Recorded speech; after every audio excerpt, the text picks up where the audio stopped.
I'm going to tell you about a painting, about the man who painted it, the man in the painting, what he did to deserve being in the painting, and its enduring impact on me.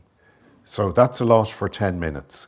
The story starts in Dublin, and physics is popular in Dublin, popular enough to appear on the back of a bus as an advertisement. This black and white reproduction of the picture I propose to talk about is the first time I encountered it. And it's a dull reproduction, but nonetheless, its composition somehow drew me to it.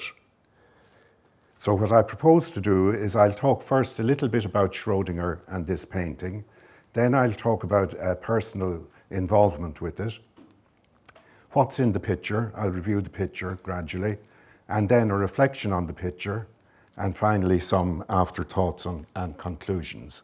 So first, Schrödinger. Many of you will be familiar with him, but just in case, he's the man featured in the picture. He was of Austrian extraction and responsible for what we now know as quantum mechanics or quantum physics. His theory combines mathematics with beauty, elegance, and mystery. It contains contradiction that I'd say was so strange that it must have put both his reputation, his livelihood, and his career at risk. Nevertheless, it was eventually recognized and he was awarded the Nobel Prize for it. The artist is John Singh. He was also a mathematician and professor at the same institute as Schrödinger. The painting is a tribute from an insider who appreciated Schrödinger's work. Singh described himself as a Protestant atheist. Perhaps more tellingly, his daughter described him as a hellfire atheist. The black and white reproduction I've just shown you moved me to seek the original of the painting. It had been lost, apparently, and an intriguing search eventually led to it. The story of its disappearance arises from misgivings the artist had about presenting it to Schrödinger.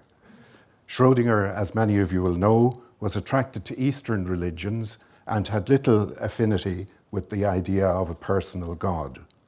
Therefore, the artist felt that he might take offence at the picture. Instead, he presented it to the then Provost of Trinity College in Dublin, who was also a mathematician. It transpired that the Provost, also Protestant, didn't like the picture, and that contributed to its disappearance. Around 1991, I found it, unearthed it, cleaned it up, and had it photographed for posterity. And here it is. The picture is covered in various shades of white, grey, and a deep blue. A distorted partial representation of God's face appears on the right side. As you can see, it's almost puppet-like. The face is fatherly, with intense eyes, gazing at a large protective hand in the centre. Enclosed in the hand, if you look carefully, you'll see a desk set in a triangular field of light from a standard lamp. A man is bent over the desk and absorbed in thought. The man is Schrödinger. The background of blue-grey suggests the cosmos with hints of stars in the centre, blue-grey planetary systems and heavenly bodies like the sun, the earth and the moon. An inspired flow of equations passes through the cosmos between God and Schrödinger. The equations, though not familiar, look and feel real. I asked experts in the physics department at the time I found the picture if they recognized the equations. None of them did, so I went ahead and published a paper on the picture stating it wasn't known if the equations were real. Following publication, I emailed the paper to my son, who was a young student at the time, and he replied saying that he recognized the equations and they were real. So much for experts. One of the most striking things about the picture is its mood. It's simultaneously solemn, somber, quiet, and restful, and it evokes a sense of stillness and solitude. There's stillness in the cosmos through which the inspirational equations flow. There is a stillness and an intimacy about both God and the man at the desk encompassed in his hand. These qualities provide the safe space in which the risky business of creativity and communication can occur and nudge the equations to unfold. Thus, the painting conveys a sense of deliberate communication against a background that is both vast and still. The equations are a representation of a truth passing through the ether. They are suspended between God and Schrödinger like a tune barely grasped, heard only by one who has learned how to listen. They will later have to be recaptured and replayed by ear without the benefit of a score to aid recall. They're not yet clear in the painting, and it's easy to see how they could become obscured or lost in turbulence in the mind either of the man or in the cosmos. Openness and stillness of this type is essential for communication with God or nature. There's warmth and care in the protective manner in which the hand holds the desk and the man, shielding them from the immensity and solitude of the cosmos.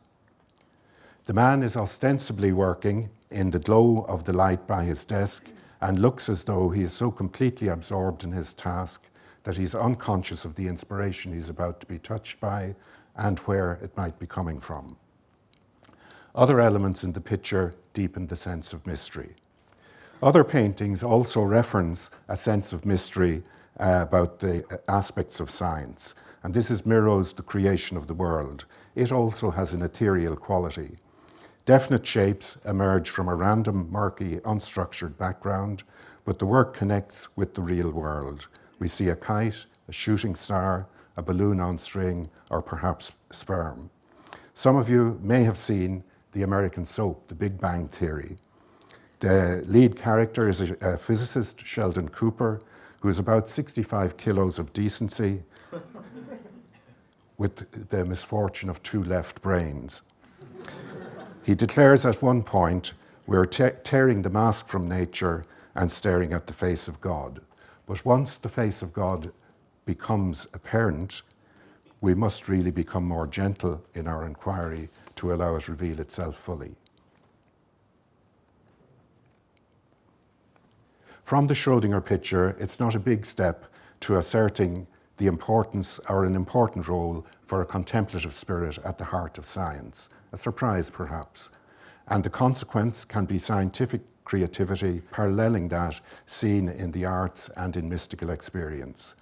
A contemplative approach could also enhance day-to-day science, even drawing a simple graph. This picture has intrigued me for 25 years. It suggests arriving at one of the most important theories in physics may have had a contemplative and mystical element. There's much to learn from this, even if the artist was a Protestant hellfire atheist. And finally, there are some contact details and a download address if anybody is interested. Thank you.